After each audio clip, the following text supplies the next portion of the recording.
해냈고 16강의 기적을 이뤄냈습니다. 요즘 제일 바쁘신데 시간 내주셔서 감사합니다. 포르투갈전 어떻게 보셨어요? 그냥 우리가 포르투갈을 승리하면 된다 이런 생각으로 봤으면 조금 편안하게 볼 수 있었을 텐데 사실 이 포르투갈전에는 경우의 수가 너무 많았어요. 일단 가나가 이기면 안 됐어요.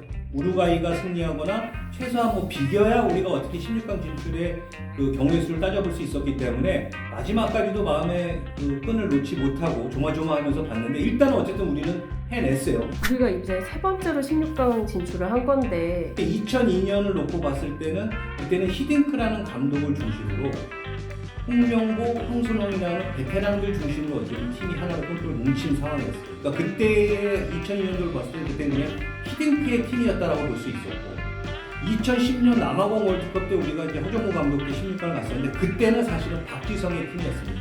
이번 월드컵은 사실은 손흥민의 팀이라고 봐야 돼요. 2022년 이번 월드컵 멤버는 역대 최강이라 할 수 있을 정도로 일단 손흥민 선수는 지난 시즌 프리미어리그에서 공동 득점왕을 했었고 여기에 뭐 황희찬 선수라든가 황의조 대부분의 선수들이 다 해외파 그 중에서도 유럽파들이 많을 정도로 몇 시간 뒤에 있을 브라질전은 어떻게 보세요? 저희 이길 수 있나요? 쉽지 않죠. 왜냐면 이제 FIFA 랭킹 1위가 브라질입니다. 그리고 이번 월드컵이 열리기 전에 각종 이 해외에 있는 이 통계 업체에서 우승을 예상했을 때 브라질이 한 28점 몇 프로 정도 네이마르, 뭐 시샬리송, 하피냐 뭐 쟁쟁한 심지어 그 외국 감독들이 브라질 팀에 지금 있는 멤버 갖고 두 개의 국가대표팀을 만들 수 있을 정도로 각 포지션에 있는 선수들이 이미 다 월드 클래스의 최정상 최고의 몸값을 받고 있는 선수들로 구성된 팀입니다. 그래서 뭐 누구 한두 명이 부상당했다고 해서 뭐 브라질이 뭐 위험하다, 뭐 위기다 이런 얘기가 안 나올 정도로 모든 선수들이 골을 넣을 수 있다. 하지만 분명히 브라질에도 약점은 있다. 16강은 어느 팀이든 지면 바로 그냥 집 싸서 가야 되기 때문에 브라질이 세계 최강의 팀이지만 그렇게 마음 놓고 자기들만의 플레이를 펼칠 수는 없을 것이다.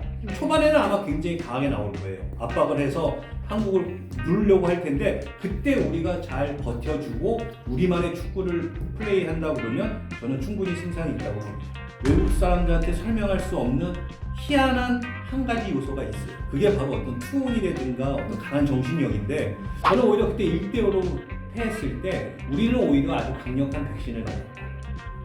어차피 한 번에 걸릴 감기라면 어설프게 1대0, 2대0으로 주면 우리 선수들이 자칫 우리가 이길 수 있었는데 이런 생각을 했었을 거예요. 그리고 그때와 우리가 다른 게 그때는 사실 김민재 선수도 없었고 또 좌우 풀백이었던 지금 이제 뭐 김진수나 김란 선수가 없이 벤투 감독으로서는 백업 멤버를 최악의 경우에 만약 수비수가 부상으로 빠졌을 때를 대비해서 약간의 어떻게 보면 마지막 테스트를 해본 거예요. 그러니까 이제는 승패를 떠나야 돼요. 이제 16강이 올라가면 어느 팀도 떨어질 수가 있습니다. 그 브라질전에서는 승패를 떠나서 우리 손흥민 선수가 좀 한 골을 넣었으면 좋겠어요. 이 선수가 4년 뒤면 이제 35살 월드컵에 나갈 수도 있고 못 나갈 수도 있어요. 그러니까 본인 생각도 사실 이번이 마지막 월드컵이라는 생각은 아마 뛸 거예요. 그 다음에 황희찬, 이강인, 또 조규성 이번 월드컵에서 좀 이런 선수들이 어떤 모습을 하는지 또 김민재 선수가 과연 브라질을 상대로도 통곡의 벽이 통할 수 있는지 또 김민재 선수의 별명이 선수들 사이 상대 공격수 사이에서는 넘을 수 없는 통곡의 벽이라는 별명이 있는데 이 부분도 어떻게 보면 하나의 재밌는 관전 포인트를 할 수 있겠습니다. 이번에 8강의 한일전이 이루어진다면 이 경기를 보는 분들은 아마 이번 생의 마지막 월드컵 한일전일 거예요. 이게 굉장히 쉽지가 않아요. 특정 국가를 8강이든 16강 토너먼트에서 만난다는 게 굉장히 쉽지 않은 게 전체적인 선수들 개인 기량을 봤을 때는 한국 선수들이 뛰어납니다. 조직력, 팀으로 봤을 때는 또 일본이 한 수입니다. 그러니까 동물로 비하면 한국은 호랑이, 일본은 사자라고 볼 수 있어요. 사자는 떼를 지어서 무리를 위해서 사냥을 하고 호랑이는 혼자 다니죠. 한국 선수들은 일본은 반드시 이겨야 된다는 마음이 선수들이 이상하게 다 있어요. 그래서 만약에 8강에 간다 그러면 정신적인 면에서는 우리가 일본보다는 한 수 위다. 끝으로 한 말씀 해주시면요. 어쨌든 뭐 한국이 16강에 간 거 굉장히 잘한 겁니다. 그러니까 국민들이 막판까지 마지막까지 뜨거운 성원으로 응원해 주시다면 선수들은 분명히 좋은 성적으로 보답할 것이고 이에 앞서서 제가 좀 한 가지 좀 부탁드리고 싶은 거는 월드컵에서 좋은 성적을 내기 위해서는 4년 동안 국내 리그가 활성화가 돼야 됩니다. 예, 감사합니다. 감사합니다. 여러분 화이팅! 감사합니다.